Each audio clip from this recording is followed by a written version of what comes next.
individual income per annum. The individual, in this case, men and women, people in the middle, in the poorest, the middle, and the richest households, and white, black, and Asian households, using the categories that are standardly used in the UK for these categories of black and minority. Black and minority ethnic women is the kind of official terminology in the UK, and these are the groups that we looked at.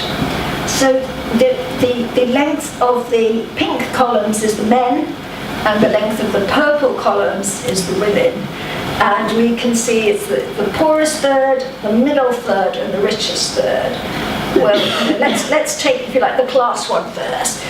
You can see that the impact on the richest third has been far less in terms of, they've all lost, but the richest third have lost far less than the middle, and the poorest third have lost most of all. In each of those groups, we've got white, black, and Asian. And then we can see that the black and the Asian groups have on the whole lost more than the white groups in all those three income categories. And then if we compare the men and women, we can see that the women have lost more than the men in all of those categories. And the ones that have lost most are Asian women in the poorest third. And they've lost they've lost more as a proportion of what they started out with, their income in 2010. But I think for two reasons. One is that participation rates are lower, and the family size is larger, so a larger proportion of their income in 2010 was coming from social security benefits, and those they're totally vulnerable therefore to those social security benefits being slashed. And so it's a proportion of the income they had in 2010, they're the ones that have borne the greatest burden. Not because the government deliberately set out to target them, but because the government didn't do an analysis of this kind when it was setting out to plan these measures, though even if it had, it might have thought, well, nevertheless, I would still go ahead.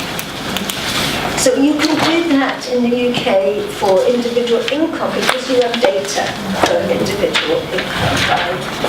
And you can put it in cash terms because people sometimes respond better to what's the cash loss than what's the percentage loss. And so you can see in cash terms those Asian women in the poorest third who have lost the most, it amounts to having lost in real terms over £2,000 a year compared with what they would have had social social benefits and the tax system carried on as it had been in 2010. So it's not a trivial amount of money either.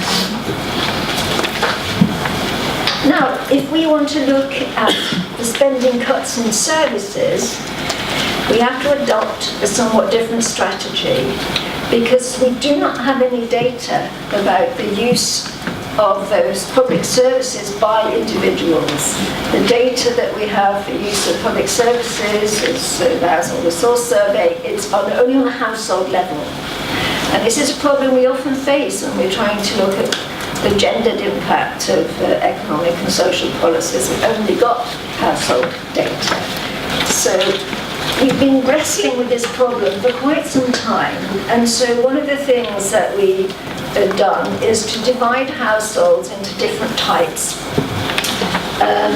according to what we call their gendered characteristics. So the single adult households, you can disaggregate those into men and women. So the single females with no children, the single men with no children, and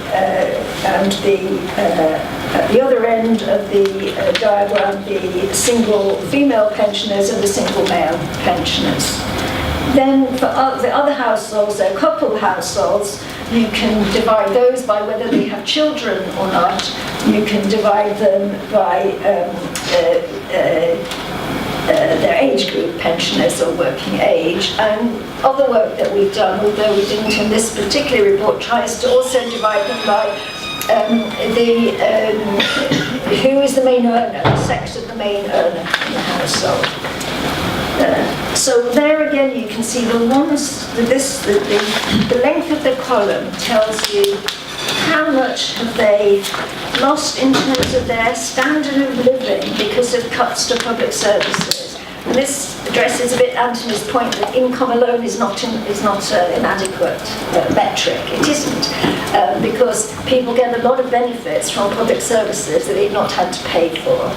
So how can we measure that? Well, we measure that by saying, if your child goes to school or you go to hospital for an operation, you've got a certain portion, you're using up a certain portion of the cost of that service.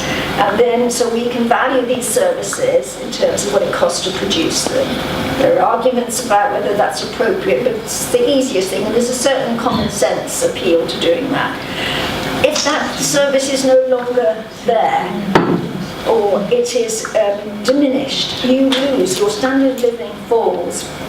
So you put together data on how much people are using public services, what are the cuts being to the funding for public services, then you can produce some kind of estimates of what's been the impact of those spending cuts. And what we find there is it's the lone mothers and lone fathers who have borne the bulk. And the lone fathers is only something like 5% of all lone parents. Most lone parents are lone mothers. They have been hit far harder than any other group. Again, for these dual reasons, lower participation in the labour market, or more part-time rather than full-time work, because they have their caring responsibilities, and being more dependent, therefore, for their income, for their well-being on use of public services. The ones who make less use of public services than others are the single females with no children, the single males with no children, and the working age couples with no children. There's not a lot of difference between them, but slightly bigger loss for the single females with no children. And the couples with children also lose a lot because people with children make a lot of use of these public services. But then pensioners also. Couple pensioners make less use because they're able to take care of one another. But once you're a single pensioner, you make a lot of use of care services. And it's the single female pensioners who've really lost out there. Yeah. Okay, and because of course also there's the life expectancy that plays quite a lot of role in some of these synthetic indices that Anthony talked about. Life expectancy is longer for women, but what that usually means is at the end of their lives, women are more frail and need and make more demands on care services. You can put that together using the same breakdown of households, the impact of the cuts to social security benefits and the tax cuts and the cuts to public services. And you can stack one above the other because you see an even bigger loss, and it's those who lost most from the cuts to social security and changes in the tax system that are also losing most from the cuts to public services. So again, it's the lone mothers, the lone fathers, the couples with children. Not surprisingly, we've got these recent new estimates that child poverty is going to rise a lot. Okay. So maybe I've only got five minutes left, so I won't. Right. So I'll just move to my last two slides. One is the issue: what does this feel like, though? We can put the charts up, we can put the percentages, we can put the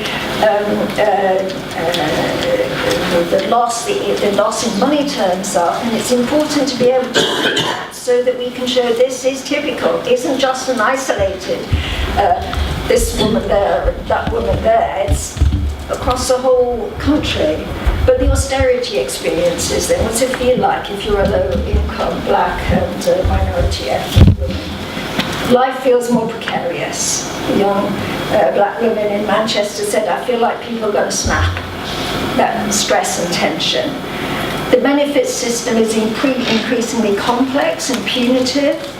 I have a child with disabilities. They stopped my carer's allowance. They stopped his benefits as well. It was very stressful. Eventually, I think this woman with assistance from a local advice centre got her benefits and her son's benefits restored, but not without a huge struggle. Things and that affects, of course, anybody with a disabled child. Funding for courses in English for speakers of other languages have been cut, and women who are not in the labour market are not eligible for those courses. So maybe I'm choosing not to participate in the labour market because my English isn't quite up to it. But if my English were improved, I would want to be able to do that, but I can't because I can't afford to pay for lessons. Cuts in interpreters in hospitals, then also an assumption in the care services that black and ethnic minority in black and ethnic minority communities, there's an extended family that will care for them. But now people are saying, well, that extended family network is not always there now. You can't assume, you can't use that stereotype when you're thinking about the allocation in care services. So final slide, what were the kind of policy recommendations that we came up with? It was really to try and tackle these issues so that it's not the lone mothers, it's not the black and minority ethnic women who are bearing the brunt of all of this. We'll end the benefit freeze and remove arbitrary caps on benefits, remove universal credit. It's a big topic at the moment in Parliament, but not really going deeply enough into the issues that are important from a